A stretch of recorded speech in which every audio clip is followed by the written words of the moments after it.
Welcome to Tales of Blue, where I'm thrilled to be joined today by a three-time promotion winning Blue, one of the most popular midfielders of his time with over 200 games and 41 goals over three tiers of English football. Welcome, Kevin Horlock. So Kev, your move to City comes in '97 from Swindon Town, where I believe a former City player was your manager in Steve McMahon. Yeah, look, he had a big bearing on me coming to City.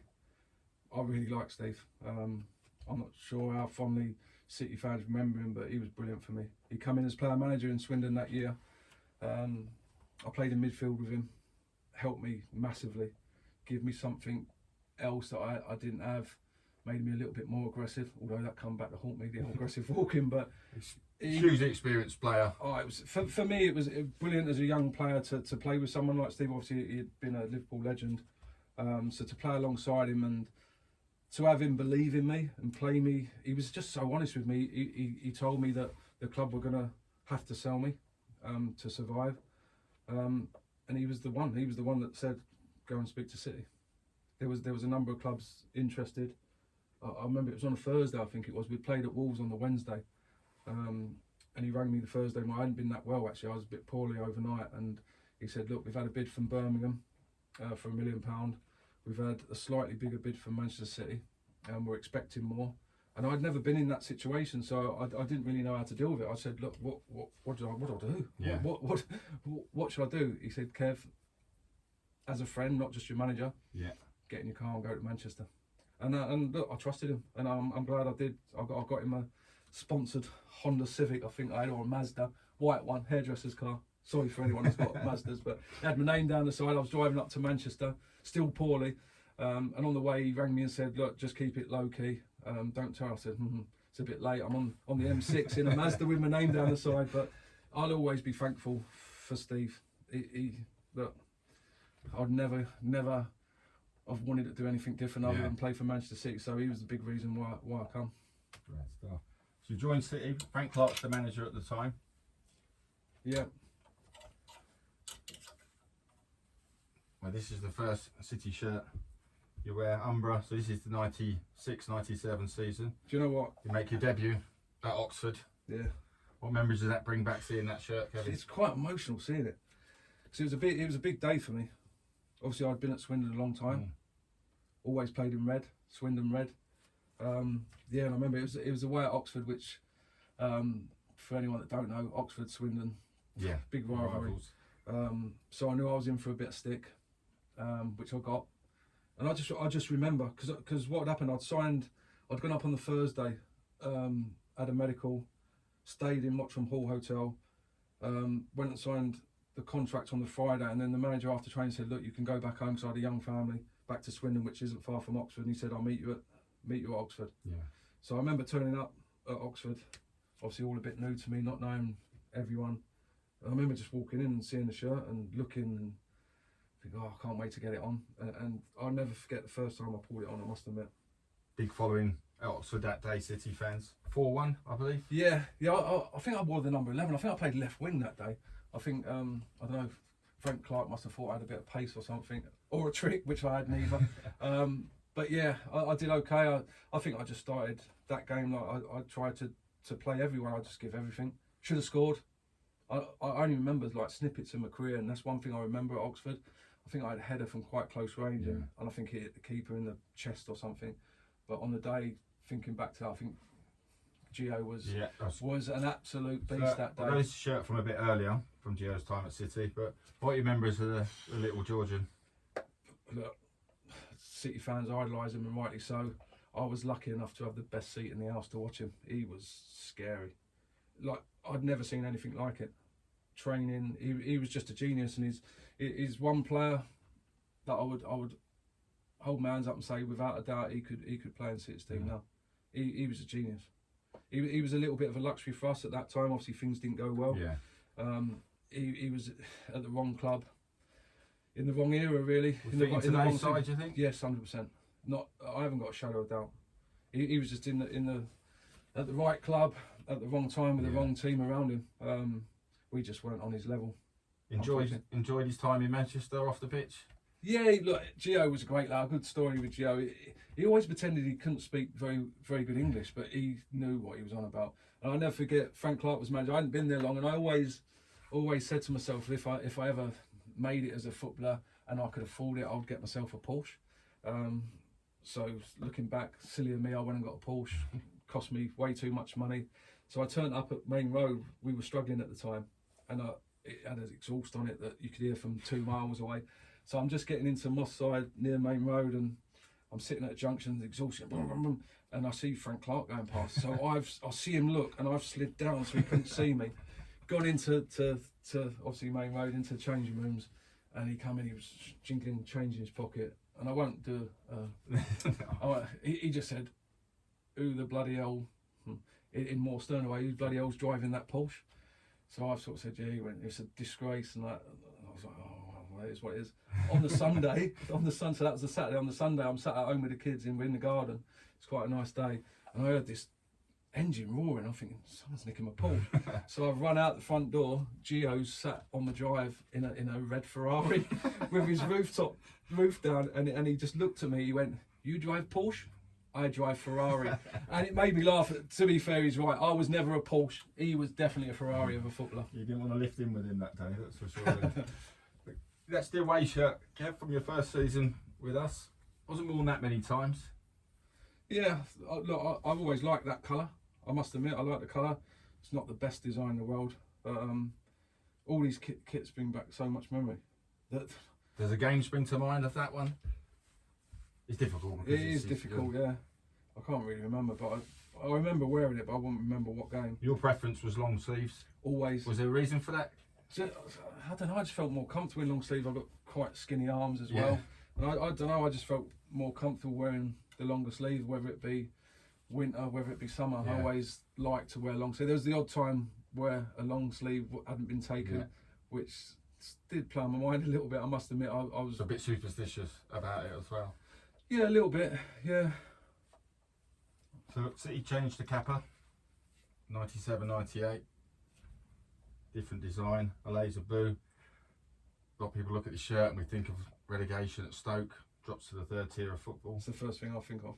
You can see that, Stoke away. I mean, you've been injured prior to that, Kevin. Yeah, it was a tough one for me. I think I'd been made captain that season, and we went to West Brom. It was quite a cold night, I think, and I'd gone in for a tackle and I'd gone with the wrong leg, and the studs got caught and I'd done my medial ligament. So I wasn't captain long, but I was made captain, club captain for a real short space of time after Kit Simons, I think it was. But yeah, that was a tough season for us. I played in the final game. I'd been out 3 months, I think. I played in the final game at Stoke. Joe come to me and said, "Look, would I be prepared to have an injection in my knee and play?" Which I did. I think I had one injection before, which look, I couldn't kick a ball side foot from me to you, but I had this injection. It just numbed everything. I had one at half time and got through the game, but obviously the day itself was a tough one to take. We obviously got a great win, but it was too little too late. Results didn't go away, and we sensed it when the game was going on. You could tell by the crowd that, because I think Stoke went down as well on that day, didn't they? Yeah. And you could sense that we were both down, and it was tough. I think that was Gio's last game as well. It was, yeah. Uwe Rosler. Well, he wasn't involved that day. He was also coming to the end of his contract. So Joe Rule made a lot of changes. Nicky Weaver comes in goal. Finishing with that season with these two Kappa were the 97, 98. These shirts spring to mind. To be fair, this one's one of my favourites. I don't know why, I don't know how many times you wore it, but I really like that one. Yeah. The colour. Also, I remember wearing this. We didn't wear this often. 5 times that was used. QPR, I think I may have worn it. That's actually your shirt from that game, which you 8 that day. Number 8 that day. And short sleeve. Must have only did short sleeve, did they? Or no, it was available in the long. Oh, I don't know why I wore short sleeve. A bit hot that day. I would have still wore a long sleeve. Chappie obviously didn't pack it. But yeah, do you know what? Looking back now, I know it was the Kappa kits always bring back bad memories in terms of where we were at as a football club and as a team. But looking back now, I quite like them. That's one of my certainly got more popular with the fans. Yeah. You know, that reason you just said at the time, it was, Yeah. we look for anything to blame if we could. The kit's fault with on down, but they've got much more pop as time's gone on. So we start the following season at Main Road, home to Blackpool, this style kit. Kappa's second season. We win 3-0. There's big expectations on the squad, Kevin, in that season. And then wherever we went. Yeah. To be fair, we were obviously a big fish in a small pond. Everyone wanted to beat us. It was difficult. The one thing I would say is the worse we got, the better the support got. It was incredible. Like, to go to games and the away end be absolutely chock-a-block, queues outside. You'd see City fans in the home end. It was bizarre. And that's one reason why I'll always have an argument with anybody when they say about empty seats and all that. They're joking. Yeah. They're joking. I've witnessed it in a tier of football where every other club would have folded and there wouldn't have been any fans there. There'd have been, look, obviously they were upset and there was a few protests, obviously, and I get that. But no other fans in the world would have stuck by the club like they did. It's at the time, the relationship, at the time, from a fan's point of view, it was like every week we wasn't seeing what we wanted to see. But from now, when fans and players, like, everyone says how great that season was, now the fans, that was fantastic, thanks to you guys. But at that time, I don't think we were getting too many thanks from across the terraces. But it kicked in from sort of Christmas time. We beat Stoke Christmas Day. Boxing Day 2-1. And we kind of picked up after Wrexham away and went on a brilliant run. We really just missed out sort of on going straight up that season. In form we was flying. I think we just missed out. I think Walsall, am I right thinking Walsall picked us? Yeah. And we went into the playoffs. But we just, like you say, we were sort of languished a little bit come Christmas period. I think we were like 12th or 14th. We just couldn't seem to get a run of games going. Or just get a result to kick it off. Was Wrexham not the Boxing Day one or New Year's Day where Gerard Feakin scored from a header? Yes. And that was where we sort of kicked into gear. It looked like typical City. We just felt a little bit short and just missed out, but obviously. So we end up in the playoffs. Where these shirts are obviously. This is Jeff Whitley's shirt. Iconic shirts now. Yeah, a bit low, didn't they? You and Jeff had a good walk around in the rain, I believe, that weekend in London. Yeah, look, Joe said it before. I've obviously gone and played for Joe at Ipswich as well, and I think he signed me for Ipswich. He said openly that he'd signed me for the dressing room as much as football. I don't know if that's a compliment or not, but he said I was perfectly insane, which I don't know if that's a compliment in there. I think there is, but I was one of them. Look, I got nervous playing football. I got nervous. I felt pressure where we took the football club. I felt that, but my way of coping with that is by having a bit of fun, having a laugh, and I probably did that quite well. I made the lads smile and laugh before games when there was a lot of pressure on us. And the Wembley game, we'd gone down the night before and we were staying in and around Chelsea, I think, and we'd gone out for a walk. Obviously it was nervous times. We had to win. We were expected to win. No one gave Gillingham a chance. No. And we was out for a walk, and just as we were getting back to the hotel, everybody, it was torrential rain. I know when I say torrential, I know it rains in Manchester a lot. These were like golf balls, but it was torrential. So there was loads of tourists, Chinese tourists everywhere. Cameras, all like taking pictures of the rain. And me and Jeff, I said to Jeff, right, let's stay outside. He went, what do you mean? I said, first one in loses. So we stood outside this hotel, everyone inside, it was glass, all taking pictures, all the tourists. Joe Rolls looking at us, calling us in. And I said, I'm not going in. I bet you go first. So we ended up a little bit of a competition, and then we took our tops off. It was just immature to say the least. But loosening the tension. It was funny. We went in and Joe gives a little clip round the ear as we walked in, and we laughed and smiled about it. And yeah, it's good memories. It's immature. I feel a bit silly saying it now, but the game itself, Kev, I won't mention the header. Do you know what? But as it progressed that day, we were in control at times, but it wasn't happening, game. Wasn't for us. It was. Do you know what that header that you weren't going to mention, but you did, played on my mind the whole game. I can't even tell. It was quite early, wasn't it? Yeah, it was. I'd made a run into the box. I think it was Cookie had crossed it. It was slightly behind me, and as I've edited it, if I edit anywhere else it's in, it just went straight to the keeper. And it was playing on my mind throughout that game. Especially obviously when they scored, I thought, oh my God, I've ruined it for everybody. Because 9 times out of 10 I scored. Yeah, but the build up to that game, it was must win. You said it yourself, it must win. So there was pressure on the players. You must have felt the tension. There was, but I don't think as a group of players we realised how much pressure we were on. Obviously recently or after the game and the years to come, we realised the club was in a whole lot of trouble. We didn't know that as players. We knew we had a duty and we owed the fans, we owed the manager of getting the club back where it should be, because a lot of us were part of taking the club down. So that pressure I felt, I wanted to put wrongs right, and lucky. So where's your Eventually head we at did. 2-0 down, just before you score? Even as you scored, Kevin, did you think we're getting another chance? I don't know, 5 minutes went up and made it. I've said it in interviews before.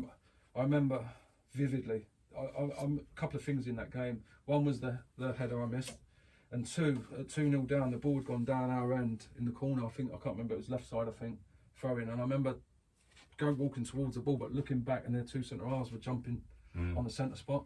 And I thought, it's like. And he took off the strikers. Tony Pierce. Yeah, and I thought it's done. I thought, oh no, we're going to have to go to places without disrespect, Wrexham and all them Macclesfields and all that again. And little did I know what was about to unfold.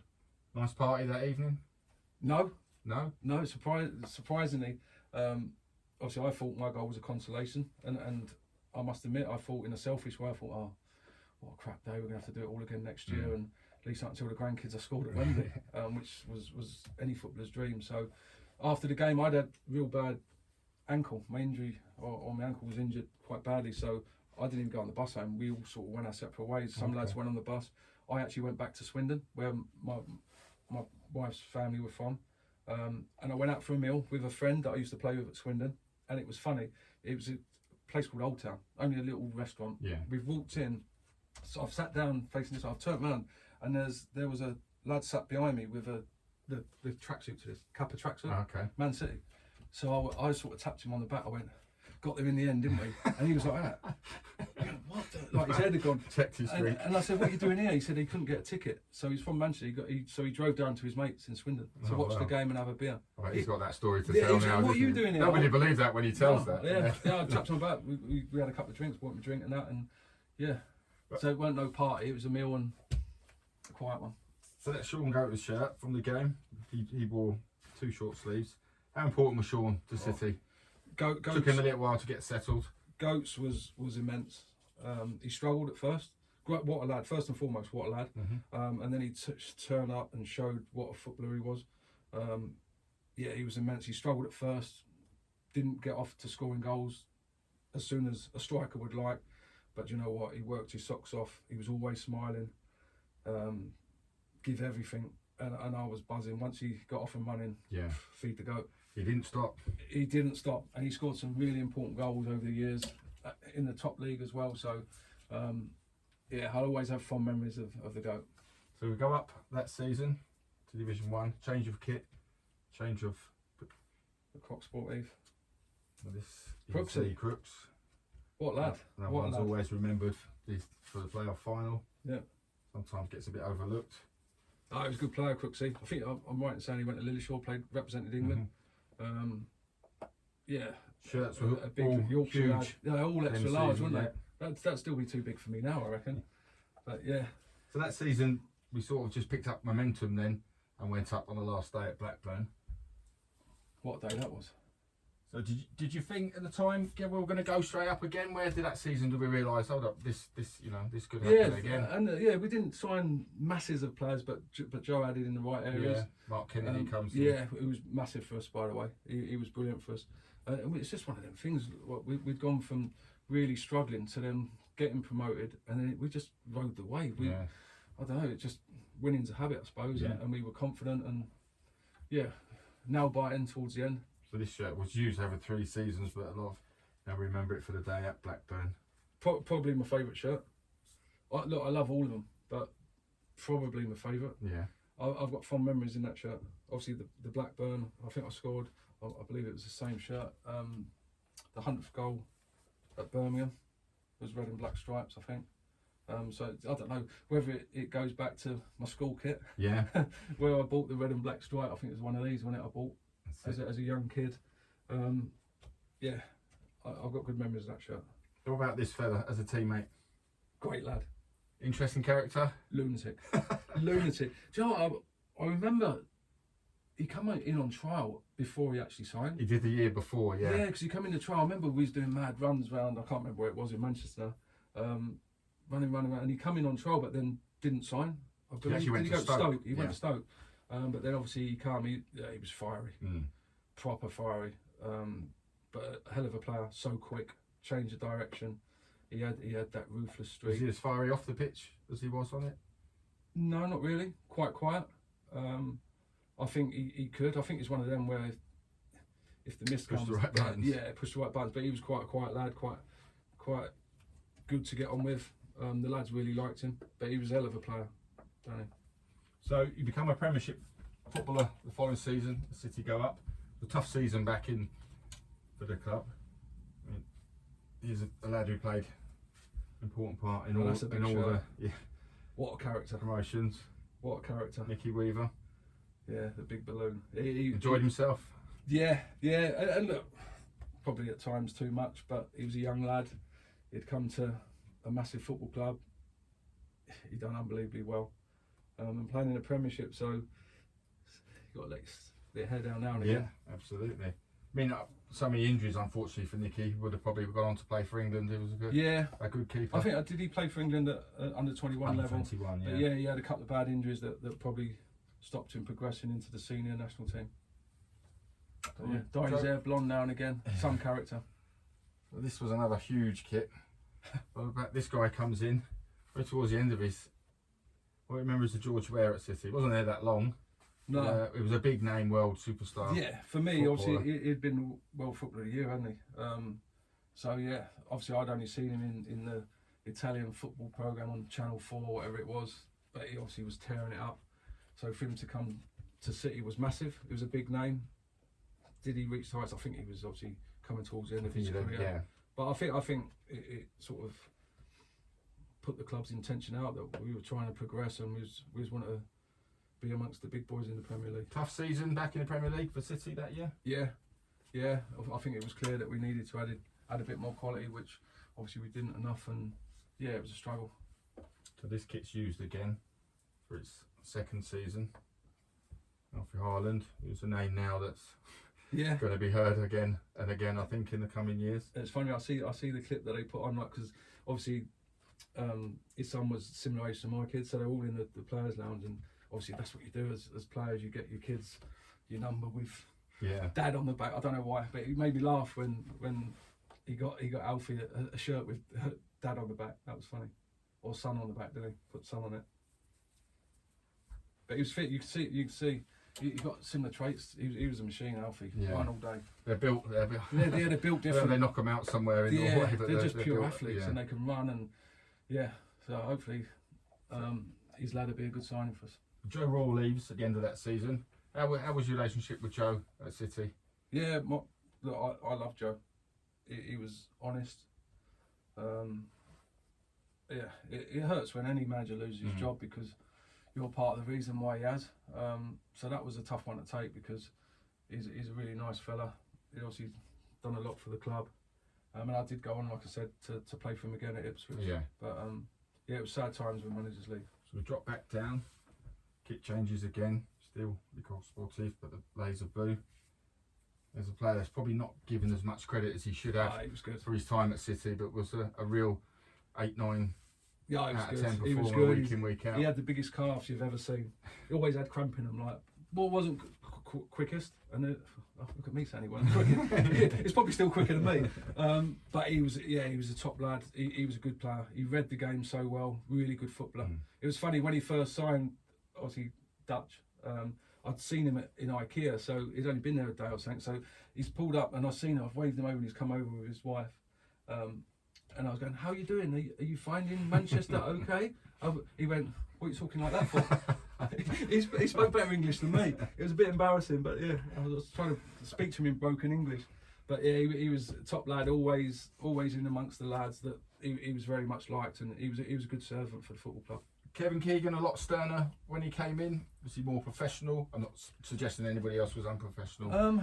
Yeah, things changed. I think football was changing, Kevin. It was, was, that I think it's obviously been documented. There was a little bit of a drinking culture, not just at City, in football in general.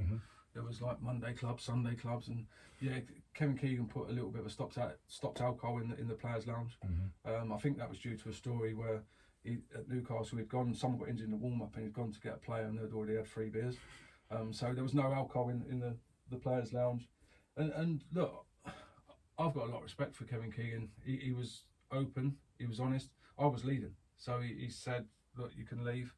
I was actually going to speak to Ipswich at the time. We'd played Norwich. Is this before the 01-02? it was, yeah. Promotion season. I think so, yeah. We'd gone down to Norwich. It was when Jeff Whitley broke his leg. Yeah. So I was in the squad, but I was staying down to speak to Ipswich, who were in the Premier League at the time, and I was going to sign for Ipswich. But Jeff broke his leg. I went on and played, and he sort of pulled me off. He said, "Look, I'm not going to be able to let you go speak to Ipswich now. Obviously, Jeff's going to be out. I thought he did well today." I went in the next day. He said, "Look, I'll be totally honest with you. You're better than I thought you were," and he gave me a new deal. So I ended up staying. So he was just honest with me, and I really enjoyed it. We played exciting football, scored loads of goals. Yeah, it was a great season as a supporter to watch. You knew we were going. It was a bit after, it was probably the Norwich, and I think Wimbledon at home might give us a going over 4-0 after that. It seemed to really pick up, and this fella seems to drop in at Main Road out of nowhere. I mean, scary. I admit myself, I'd never really heard of him. No one had, honestly, and I'll be totally honest. Just sprinkled a bit of magic on the pitch. I will be totally honest, because he was an odd shape. Without being rude, he was quite short, a little bit round. Yeah. And when he turned up the first session, so he's walked to everyone's like, who's this fella? No one knew. I thought he'd won a competition to train with us or something. And by the way, by the end of the session, I felt like I'd won a competition to train. He was scary, quite quick feet, not rapid, but he just changed the and in terms of football, nous and awareness and ability. Oh my God! You could see things before everybody else watching. Do you know the one thing that amazed me is how was he not playing in the Premier League? Yeah. Years before. As I say, sort of just dropped in out of nowhere. Yeah, I think he played in France. Am I right? Yeah. He got the French player. He was unbelievable. And like you say, he sprinkled that little bit of gold dust. He could make things happen. What was he like as a character off the pitch, Kevin? Really was nice. He a private guy, or was he just quite private? Yeah, he wasn't certainly. He wouldn't be meeting lads for beers and all that. But family guy. But really nice, really pleasant to be around. He was really good, and he was good for me. Although I wasn't a spring chicken at this time, he was, obviously I respect him. He'd played in France, and just by looking at him train and play, how good he was, he would give me advice, and I'd be listening. He was something else, and he was exactly what we needed at that time. Not the greatest kit in the world, but he'd look good in anything. That fella. It looked good on him when he was doing his magic, mate. Let me tell you. So it was a great season. This guy comes in as well for his swan song, Stuart Pierce. How was he for that one season as a player? Do you know what? I was buzzing that he come in, because again, as a young player growing up, watching FA Cup, was it against Tottenham? He scored, and the penalty miss for England. They probably hate me saying that, but these are football moments that you remember. Yeah, it's an iconic name, isn't he? Really? I don't know how many games he played for. He must have been 80 odd games for England. To actually say I played with Stuart Pierce, I was pleased that he come. He was still ferocious. He was still a winner. He was trained properly. He demanded off others. I used to get, I often got a lift back to Swindon because he lived down in Hungerford. Okay. And I think he was driving him one day, and I used to look thinking, why is it like you played 86 games for England? He could afford any car on the planet. And me being silly, I bought the Porsche and all that, wasted fortunes. He said, all I need to do is get A to B. Yeah. And I looked and thought, real old school. Yeah, do you know what though? He's right. And I'll never forget a game at, where was it? Coventry, I think it was. So he's played a ball into me, and I was under a bit of pressure, and I've just laid it back to him, and it went on his right, and I think he miskicked it out of play, and he turned to me in no uncertain terms. He went, "Put it on my left," and I was like, England international, mate. Surely you lose your right. But he that's what he was like. He demanded off others, but he was a leader in that group, and he was a big part of it. So back in the Premiership, so you were part of Keegan's squad for the Premier League. There wasn't any talk of leaving then that season. No. So this little fella starts to establish himself, and become a good household name. Brings a smile to my face every time I see that or see him. He was just a joy to be around. He always had the biggest smile on his face. A great guy as well. Oh, he comes across as just so down to earth. We used to have loads of banter. I used to batter him. He used to hate swimming. We used to go for cool downs, and he used to hate the water. So after games, I can't remember what the place was called now. Not far from Main Road. We used to go for cool downs in the swimming pool. And he used to hate it, and I used to grab him and jump in the deep end with him, and he hated it. What a player! Yeah, what a player! Change of direction. I always described him as a bouncy ball. Honestly, in training, obviously me being me, slow, I can't keep up with lads like this. So he's skipping around. I'm trying to kick him. He's going up in the air, bouncing, and then getting up and running off before I can even move. But he done unbelievably well for himself, and and rightly so. He was such a good player. It's the away shirt that season. So I quite like that shirt as well, I must admit. The throwback sort of to the 70s. The old seatbelt. Yeah. There's another sort of a player we had at the time came in and was just technically joy to watch. People obviously, we go through the players I've played with at City and other clubs. People ask me who's the best player I've played with. For me personally, he's the best player I've played with. And look, that might sound really mad because obviously Gio is. I didn't play with Gio long enough. Gio is right up there. Like, and I'm not saying he's better than Gio, but for me, he was just such a good player. He was a lad that you either loved or hated. Right. He said it how it was. Obviously, the famous kick in the face from John Hartson. Don't condone it, but I can understand it. He's a little bit. I loved him. Yeah. And he was such a good player. As they say. Yeah, he was just such a good player. He had so much ability. He wasn't gifted with loads of pace, but he got away from people. He was just so intelligent. And for me, he had all the ability in the world, but he would still do things simple. Yeah. So when I played in midfield, at times it was me, him, and Benabia. Yeah, it was unbelievable. They just give me the ball. They said they couldn't play together. Yeah, that season. My job, and look, I'm not embarrassed to say it. My job was to try and get the ball back and give it to them. Yeah. But even though they were that good, they would still give it me, and for me, his stay at City was probably too brief. Yeah. Because I don't know if he fell out with Keegan or he was. Yeah, I'm not sure what happened, but for me, out of all these unbelievable players I've played, he's the best player I've played with. Fantastic. Which might surprise a lot of people. So third shirt this season. This one he worn a couple of times. What about this fella? Yeah. He was fantastic in the promotion season. Yeah, he was live wire, so quick, could dribble, scored loads and loads. I don't know how many goals he scored, but he was always that, and he was someone that was ideal for me, where I'd sit a little bit deeper. You're surrounded by good players. Yeah, yeah, I know. I was lucky. I was so lucky. But he was one of them that had so much pace on my left foot, I could put him in on goal. And I did it that season. I did it a number of times. Main Mo being such a big pitch, we just had a connection where I knew he would be able to get in. But he had an unbelievable career, not just at Manchester City. The goals he scored. Probably an underrated player from his time. Yeah. And Gary Owen was talking a lot earlier. Gary Owen, I know, playing with Peter Barnes, is he didn't need to look really. He knew he's put it over there on the main road pitch. Yeah. He finished too early, and I think he had a knee injury. He still plays vets football, right. Not a million miles from where I live. And he's quite active online. He probably looks as fit. He can, nothing on it. He goes on silly runs and that. There was no fat on him. He was the most ripped up player I've ever seen. Not massive, but yeah, he had muscles on muscles. But he could still play now. So your time at City comes to an end of the final season at Main Road. Yeah, did you play pre-season the following season? I'm sure I've seen you in this kit pre-season. Yeah, I played a few. Yeah. It was sad times. Stadium. Yeah, I was.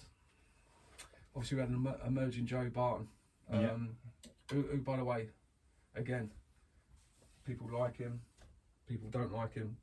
I've got a lot of time for Joe. Yeah. And for me to say that when he ultimately took my place at the club, means look, he's flawed and he's had tough times and done things.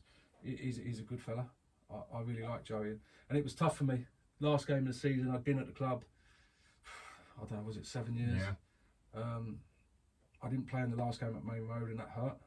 And I know, look, we're not here to give people minutes or yeah. Well, Keegan certainly was a sentimental man as well. Yeah, and Joey played in that game, and I don't know, me being me, I just felt I'd served the club really well, and I don't think we could have changed positions in the league, so there was no money value in it. He obviously just felt that Joey, he wanted to give Joey minutes and time, but that hurt a little bit. I didn't start in that game.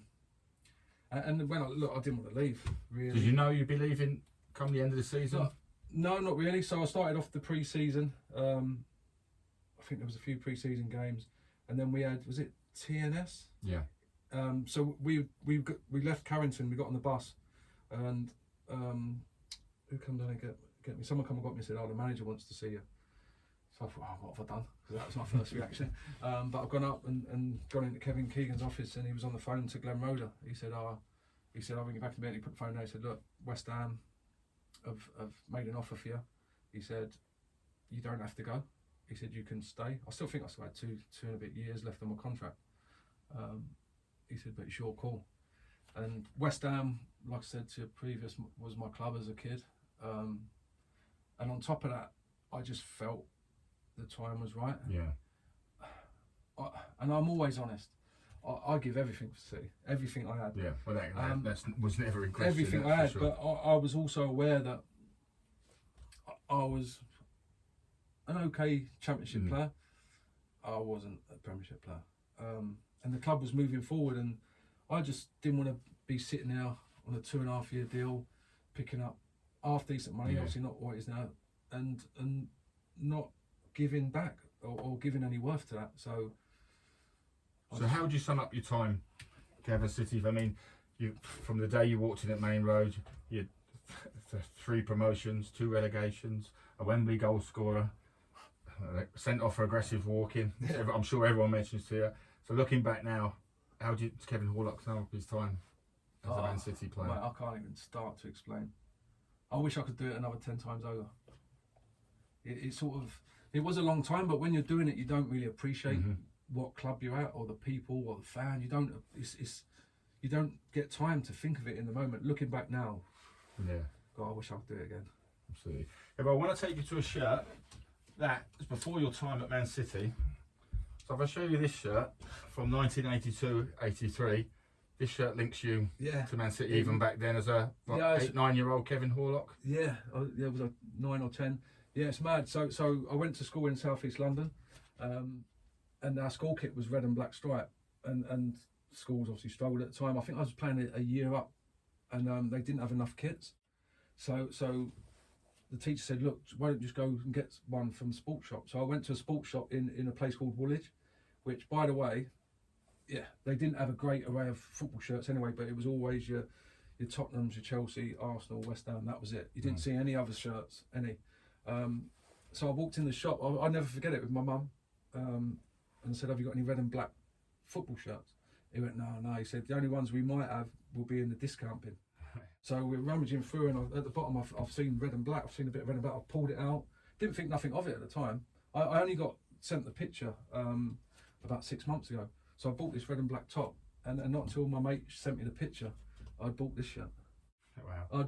I'm in my school, all the lads have got the school kit on, but because there weren't enough, I'd gone and bought, so maybe fate. Maybe there was a sign there of something meant to be.